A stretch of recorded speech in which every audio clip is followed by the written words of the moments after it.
Dr. Cornelius Verhoest is board certified in female pelvic medicine and reconstructive surgery.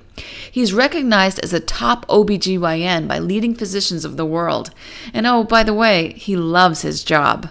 I love the fact that I can take someone who's having major problems, and this is one of my pet peeves because the perception is that incontinence or pelvic floor prolapse is not a cancer and therefore it's not a major issue. Their lives aren't being threatened, but they have no life.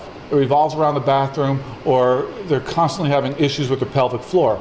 And I can go bring them into this room and basically in an hour and a half totally change their life.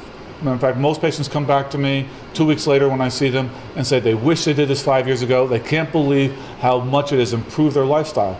And that's what you're doing it for. You want to make a difference in the world. Verhoest is an approved robotic doctor who teaches other surgeons how to do robotic surgery.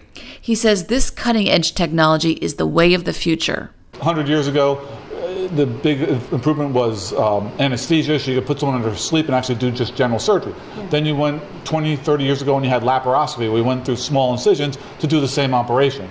Well, now you have these wristed instruments, 3D visualization, so you're doing these operations that are more complex through these very tiny instrumentations, and the patients are going home the next day and back to work in a week or two. So from a patient standpoint, it's an improvement. From the doctor standpoint, it's more fun. I mean, it really is. They played Star Wars. From the hospital standpoint, the patients go home quickly and they do well, and the hospital does well. He's been named as 1 in 100 of robotic surgeons able to perform hysterectomies on an extremely large uterus.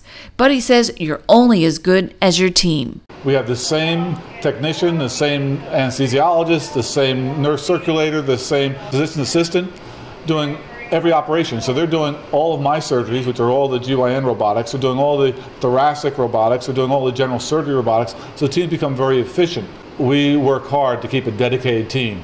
And to me, that makes a huge difference in your outcomes. Yep. And from a patient's point of view, outcome is probably the most important thing they're concerned about. Time is not as important as outcome. What else is more important than a good result?